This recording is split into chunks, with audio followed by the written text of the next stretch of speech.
already. On the first video, we have discussed already how or the theoretical side of how to compute for your dutiable value. Okay, so just a quick rundown. So you have 4 elements. So you have your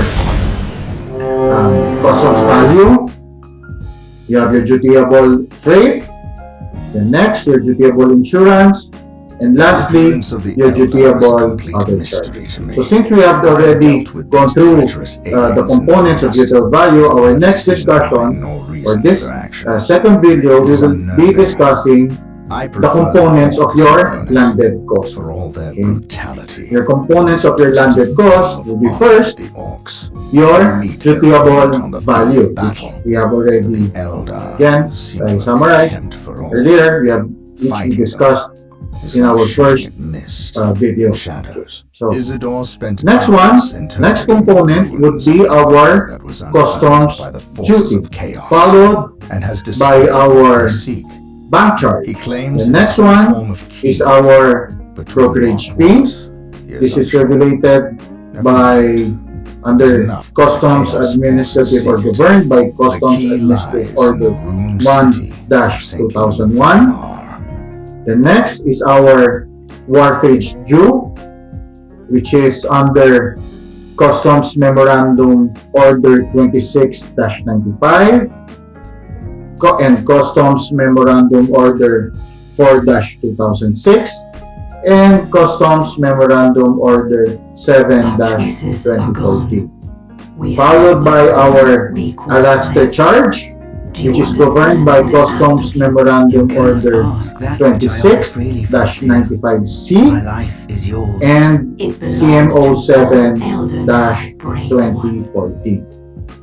The next is your customs documentary stamp, which is fixed at 280 pesos. Then lastly is our import processing fee or IPF, which is governed by Customs Administrative Order 2-2001. So that is the components of our landed cost. Let's not talk about the detail. We have discussed already your dutiable value, right? So the customs duty, your customs duty is governed by your section 1610 of your CMPA, right?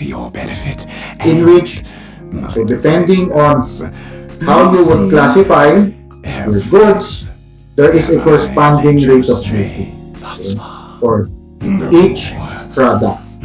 Once you have classified it and you know already the rate of duty, you just simply multiply that rate of duty to your dutiable value in peso to come up with your customs duty. Okay. You are approaching the next is your bank charge. So your bank charge, basically, if you are your bank charge, if you are using LC as your modes of payment, you need to indicate a bank charge in the elements of your landed cost, which is, this is 1/8 of 1% of your DV or 0.00125 multiplied by your DV. Okay, so you will get already your bank charge. But take note, if you are if your mode of payment is other than letters of credit, let's say telegraphic transfer, you don't need to put a bank charge. Okay, so bank charge, you just add it into your landed cost when your mode of payment is under letters of credit. Okay, so I hope that's clear. Okay.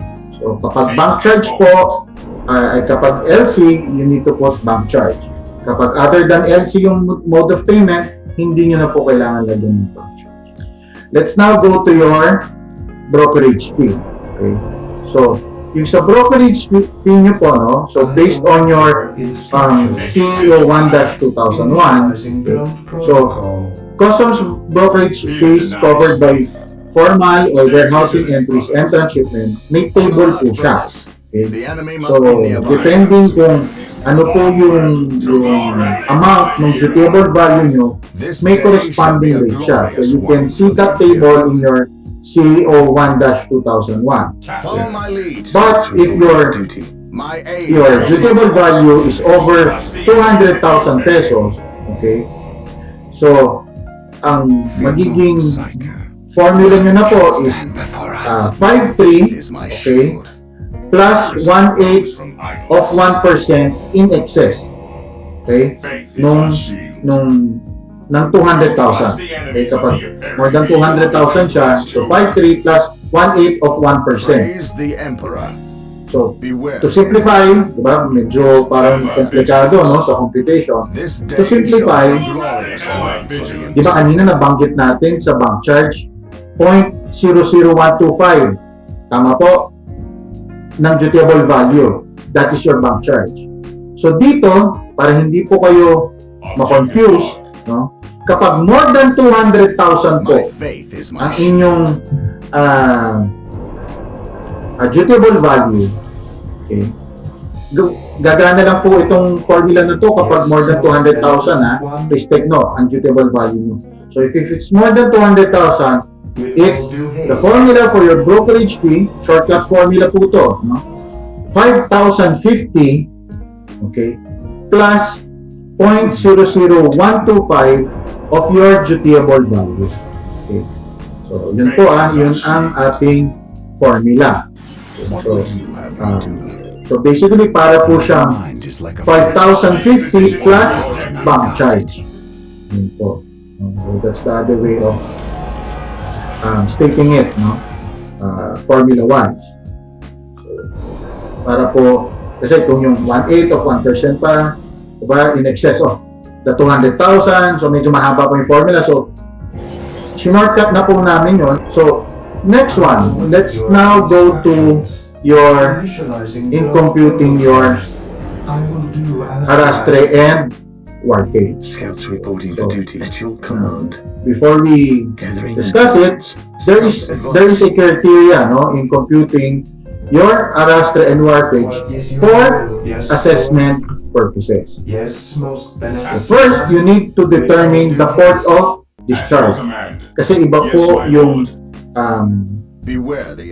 assessment ng arrastre warfare kapag outports at kapag major ports. No? But don't confuse yourself first. Ito pong pinag-uusapan natin ngayon is for the major ports muna. No? Yung MIT, Biasi, no? MICT, and Port of Manila. Then, yun na nga po, determine kung ano yung applicable issuance. So, in this case, since major ports ang pinag-uusapan natin, ang applicable issuance niya is your CMO 7-2014. So, yun po, based on that issuances, you can now determine kung ano yung applicable arrastre or warfage phase. So, we have discussed kung ano po yung criteria. So, now, what is arrastre? Okay, so, by definition, arrastre, it is the amount which the owner, consignee, or agent of either of the merchandise has to pay for the receiving, handling, and custody of the merchandise imported or for export. Okay, so, yan po yung ating definition ng arrastre. So, basically, yan po yung binabayaran natin doon sa operators, kay ICTSI, arrastre operator, kay ICTSI, or kay ATI. The ATI po is Asian Terminals Incorporated, is a South Harbor arrastre operator, and yung ICTSI naman po is your arrastre operator sa MICC. Alright.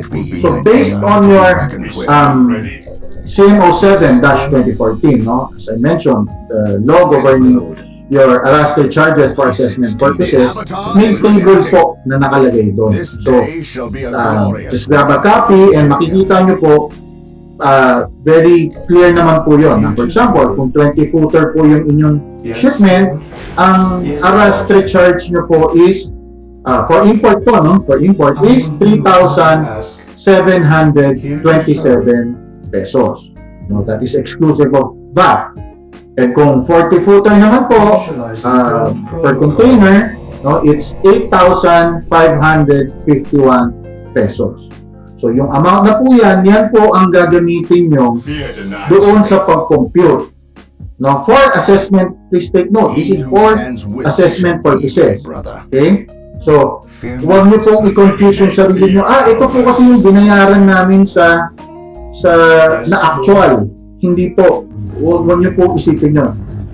May regulation po, which is CMO 7-2014, na nagmamandate na ito yung rates na kailangan nyo gamitin kapag for assessment purposes. Ibig sabihin, pag magpo-compute kayo ng duties and taxes, and in turn, yun din po yung i-declare nyo na computation sa E2M, no? In filling up your single administrative document. So, I hope, klaro po yun ha. Huwag pong ma-confuse doon sa actual na binayaran. Okay, hindi po yun ang gagamitin. Ang gagamitin po is yung rates na nakalagay sa CMO 7-2014. Okay po. Right. So makikita nyo doon sa table, you have your FCL for your full container load for import and export, and then po yung mga shut out cargo rates, no? But these are for assessment purposes. Let's go to your wharfage, no? What is your wharfage? Okay. It is the amount assessed against the cargo of a vessel engaged in foreign or coastwise trade based on the quantity, weight, or measurement received and or discharged by such vessel, either the owner, consignee, or agent of the merchandise is liable for such charge. So, wharfage usually po, ito sinisingil po ng PPA, okay, Philippine Ports Authority. But again, huwag po maguluhan. Yung discussion natin is for assessment purposes. Ibig sabihin, para lang po sa computation ng duties and taxes po ito, ha? Wala pong kinalaman yung actual na binabayaran. Alright, so, for your wharfage charges, you need to refer again to CMO 7-2014. So, may table na naman po siya ro. So, kung import cargo po siya na full container load, ang 20 footer nyo po, ang rate na ilalagay nyo is 519.35, that is exclusive of that. Sa 40 footer nyo naman po, it's 779 pesos 0.05 cents. And so on and so forth. So, yan po yung mga amounts na kailangan nyo gamitin. Depende kung 20, 40, o 45 footer ba yung container na pinarating nyo. And of course, please do not forget, per container po itong rate, no? Yung sa arrastre and dito sa wharfage as indicated in your CMO 7-2014. Huwag nyo po kalimutan i-multiply doon sa number of containers. Kunyari, 10 by 40. So, you need to multiply the wharfage or arrastre rate per container sa number of containers. Okay? Baka makalimutan nyo po kasi. Continue. Okay. So let's now discuss your IPF, no, your import processing fee. So there is a table based on your CO 2-2001 that states the rates and customs fees and charges for your IPF. No? So yung IPF nyo po for formal and informal entity, ang table nyo po is yung dutiable value, no, based on dutiable value, no, up to 250,000 pesos. Your IPF is 250. So hindi po may mahirap tandaan. From 0 to 250, ang rate is 250 pesos. So over 250 hanggang 500,000 pesos, ang rate is 500. So, di ba po, yung dulo-dulo lang ang tatandaan. Then, over 500,000 pesos, up to 750,000 pesos ng dutiable value, ang IPF rate is 750 pesos. Yes, my lord. Then next, over 750,000 pesos, ang IPF rate is 1,000 pesos. So, apat lang po yun, no? So, So, it's not hard to remember kasi yung dulo-dulo lang. Diba? Yung 250, so 250 siya. Up to 500, so 500 din po siya. Up to 750,000, so 750 naman po. Then over 750,000 pesos, 1,000. Okay? Alright, so since alam na natin, no, how to compute all the components of your landed cost, let's go to your summary. Okay? So, isa-summarize na natin yung computation natin. Scouts here. From the top. So, COD, okay, ito po yung dutable value nyo times yung rate of duty. That's the first line of your summary. Second line of your summary, or second item, is your value-added tax. How do you compute that? By simply multiplying 12% to your landed cost. Okay? Awaiting orders. Yun po kung walang excise tax. Okay? Pero kung may excise tax po siya, your VAT would be landed cost plus whatever is your excise tax is, then times 12%. Okay? You add your landed cost and excise tax, then saka nyo i-multiply ng 12% to come up with your VAT. Opo. So, I hope that's clear. Then, next item, if any lang po kung meron, excise tax. No? You have to indicate in your summary your excise tax. Next is your IPF. Okay? So, as discussed earlier, no? So, depende kung sa value ng goods, no? Then next one, okay, the fifth one, you need to indicate your container security fee. Ano ba po yung container security fee or how much? That is $5 per 20 footer or $10 per 40 footer. Okay, so, yun po yung amount. No, kunyari, gathering intelligence. Shipment nyo is 10 by 40. Alright? So, you have to... Scouts ready. So, commencing infiltration. Search commencing. Container security fee nyo is $10 per 40 footer. So, you need to multiply it by 10 containers. So, that is a total of $100. Okay? So, yung $100 na yon, using the exchange rate, no, na we have discussed during the first video, yun ang gagamitin nyo to convert it to peso. Kasi lahat po nung items dito sa summary nyo is naka Philippine peso na po. Okay? So lastly, ng summary nyo is your customs documentary stamp, which is fixed at 280 pesos. So you add all those items, no? To recap, your customs duty, your VAT, excise tax, if any, then you have your IPF, your CSF, your container security fee, and your CBS or customs documentary stamps. On patrol. You add those, so yun na po yung magiging composition nyo ng duties, taxes, and other charges. Okay, yun na po yun. Take note. Ito, pakitandaan po ito. Siyempre po, may mga decimal points po yung computation natin. Tama po? Pag nag-round off tayo, etc. So, laging 2 decimal points. Pag nilagay nyo po yung, kunyari, nag-compute kayo ng customs duty, meron siyang, let's say, may butal siya, may cent siya na 0.20. Okay, whatever the whole number is, then may 0.20. Kapag ang decimal point po is less than 0.5, no? Pag less than 0.5 po siya, tanggalin nyo na lang po. Just remove the cents. Kunyari, 1,000.20. Okay, yung customs duty. So, magiging, pag sinulat nyo siya sa summary, magiging 1,000 na lang siya. Okay.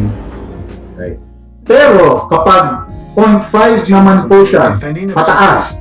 So, kunyari, it's either 0.5 or 0.6 or 0.7. Kunyari, 1,000.5.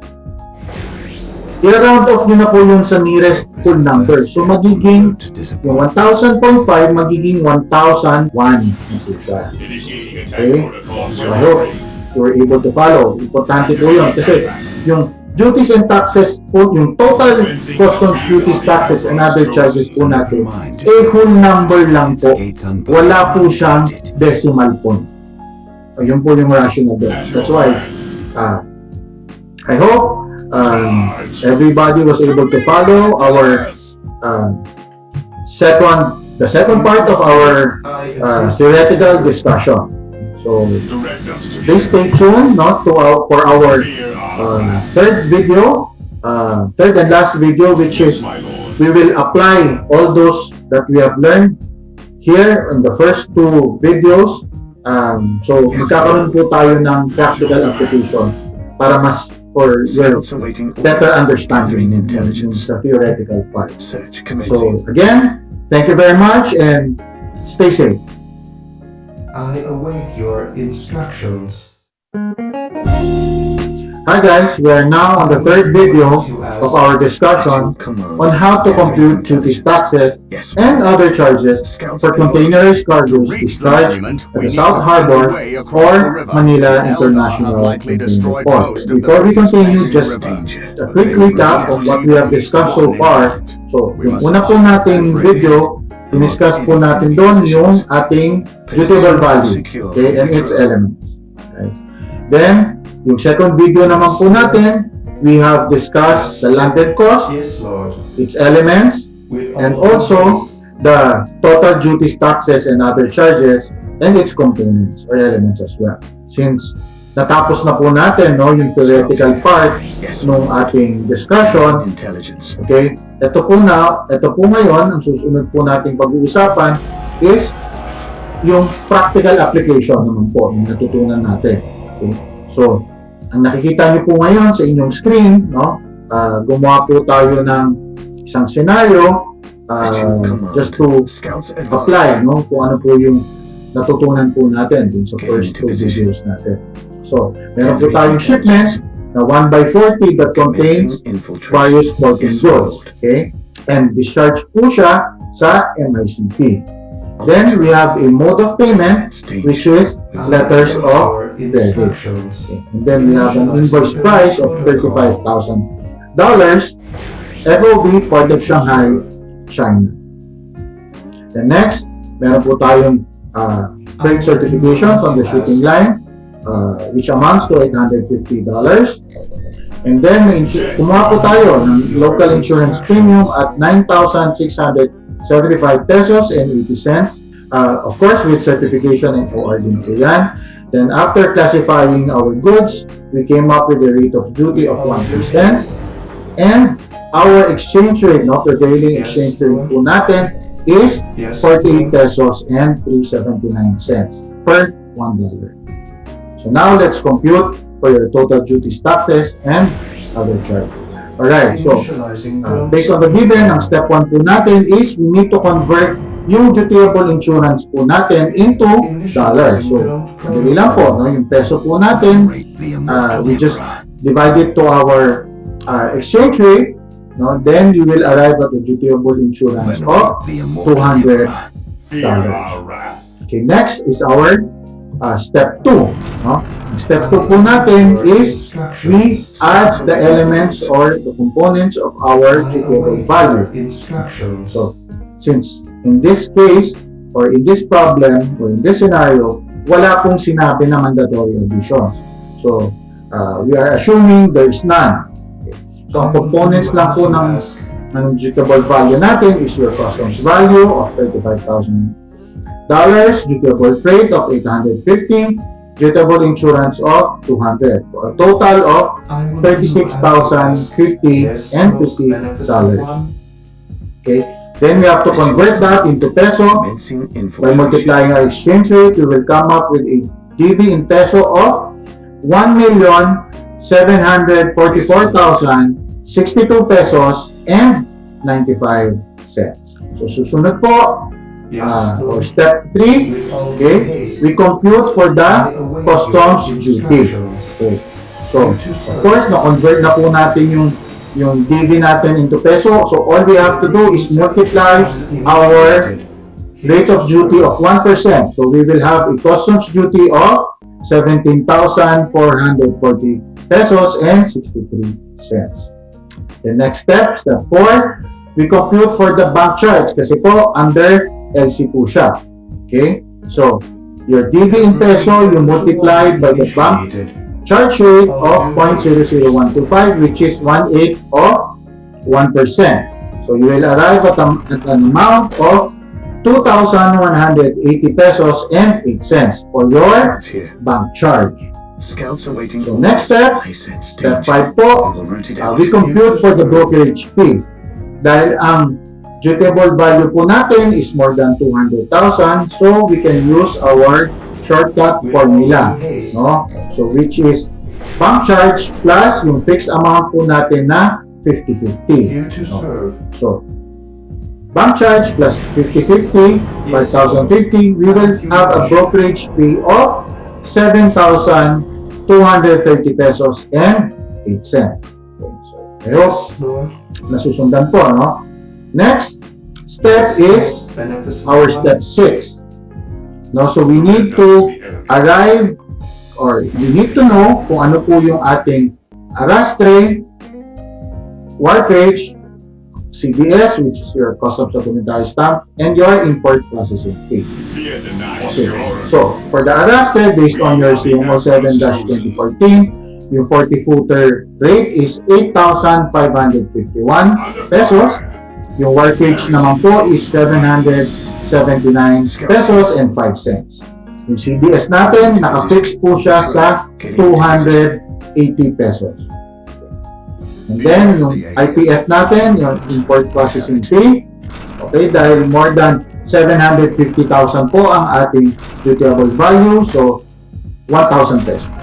So, since alam na natin lahat nung, na-compute na po natin lahat ng elements po ng ating landed cost, so our step 7 would be adding all those This elements. day shall be a To start glorious one for with the dutiable Imperial. value Yes, of my lord. While the enemies of $1,744,062 the still draw pesos, Rose of ice. 50 pesos and 95 cents. Okay. This Next day is your shall be a customs duty of glorious one for the Imperial. 17,440 pesos and 63 cents.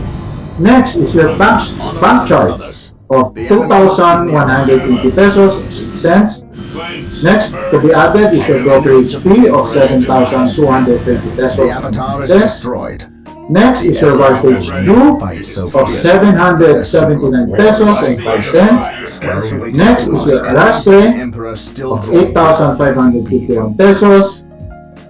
Next is your CDS, fixed at 280. Understood. And lastly, adding your IPF of 1,000 for a total landed cost of 1,781,522 pesos and 84 cents. Okay, so Yes, my our lord. second to the last step is computing your value-added tax or VAT. So since alam na natin yung landed cost, wala pong na-mention na excise tax. So we just multiply our LC with the VAT rate of 12%, arriving with a value-added tax of 213,782 pesos and 70%. Infiltration. And our last step, Into position. step 9, okay, we summarize the components of our total duties, taxes, and other charges. Start with your customs duty of 17,441, Do you have me? value-added tax of 213,783, import processing fee of 1,000, container security fee Scouts here. of 484 pesos. Kinonvert na po natin yung $10, no? Per 40 footer. Multiply the given exchange rate. Then yung fixed na CDS of 280 pesos. No? For a total of 232,988 pesos. So please take note po, no? Yung rounding off rules natin. No, nakita niyo po, lahat po ito, wala na pong decimal. Full numbers po siya lahat. So, again, just to reiterate, Yes, my yung ating pag-round off kapag 0.5 less than 0.5, okay, tanggalin na po natin yung cents. Pero kapag 0.5 and above siya, round off to the nearest full number. Parang katulad po niyan, yung sa VAT mo. Diba po, ang VAT natin is 213,782.74. Nung nilipat natin sa summary, since 0.74 siya, so round off to the nearest whole number, naging 213,783 pesos. We are the Emperor's chosen. That ends our discussion on how to compute duties, taxes, and other charges for containerized cargoes discharged at the South Harbor or MICT. Hope we were able to equip you better in understanding this very technical world of international trade. Please do not forget to hit the like and subscribe button on our Portcodes YouTube channel videos.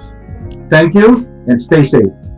Initializing build Yes, Miami protocol. heads to the skies. Hello everyone!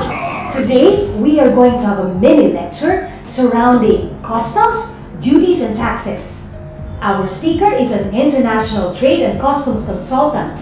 He finished his postgraduate studies as a global logistics professional at the University of California, Long Beach.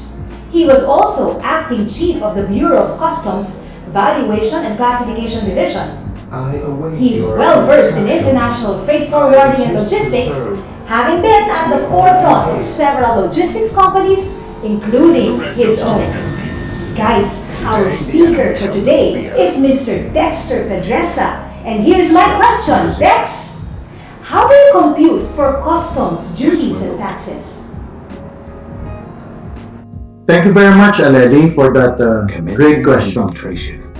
So I think I sense this is also timely, especially for those professionals who are just starting their career in the supply chain or international trade Direct us to your industry. command. So this will Be denied. better equip them in knowing Hope is the first how to step compute on the road duties to and taxes on their importation.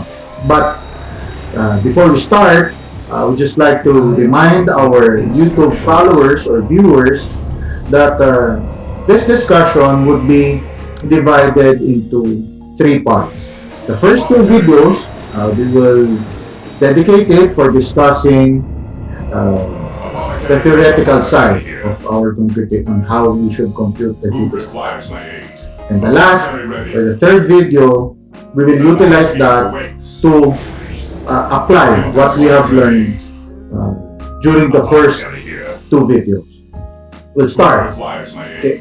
So what is the first thing that we should know or we should understand in computing duties? venerate the immortal So emperor. there's Understood. one thing that we should understand first, which is the Understood. dutiable value. Moving out. Okay. So, ano ba po ang dutiable value? Orders received, So, brother. by definition, your dutiable value is the price paid or payable for the goods when sold for export to the Philippines after considering some adjustments. So, yan po yung inyong definition. So, of course, no, since we're talking about computation, so your dutiable value has 4 components. So, the first one Here to is start. your I still customs value. Okay. Ano ba po ang customs value nyo? Your customs value is your FOB or FCA, based on your Incoterms 2020. So, depending on what Incoterms you are using, you have to extract your FOB or FCA, especially if you are using DDP or DAP in your shipments. But in the interest of time, we cannot discuss in details the 11 Incoterms. But our viewers or followers can To glory. search Orders in received. Portcodes YouTube videos our Incoterms discussion. So we have a separate videos for that. So to continue, next element is your An open dutiable mind is like a trade. fortress with its gates So, unbarred and unguarded. Your dutiable freight is governed by your CMO 22-2007. Moving out. The third one is your dutiable insurance, Orders received. which is governed by the same law, CMO 22-2007. And lastly, your dutiable other charges. So yung dutiable other charges, no, ito po yung inyong mandatory additions. So you have your commissions, your assist, royalties, Search. packaging, Scouts proceeds, gathering intelligence. insurance, and transport. The details of which you can find under Customs Memorandum Order 16-2010. So ito po yung IRR natin for our WTO valuation agreement. So yung sa ating pong methods of valuation. Alright, so let's now go to the details, no, of our elements. So next, let's discuss yung inyong freight. No? So basically, yung freight nyo po refers to the charges paid for the transport of the cargo from port of origin to port of destination. So, how do we know kung ano po yung dutiable freight? So, based on section 3.2 of your CMO 22-2007, so letter A, it shall be the freight charges indicated in the bill of lading. Okay po, no? The next, if no freight charge is indicated in the bill of lading Scouts awaiting orders. and or invoice, then the declared freight charge on the entry may be considered provided that said amount is not lower than 70% of the conference rate. Otherwise, Scouts ready. a certification from the carrier Rooted out. or official receipt as to the actual carrier or actual freight charges paid must be presented to the BOC.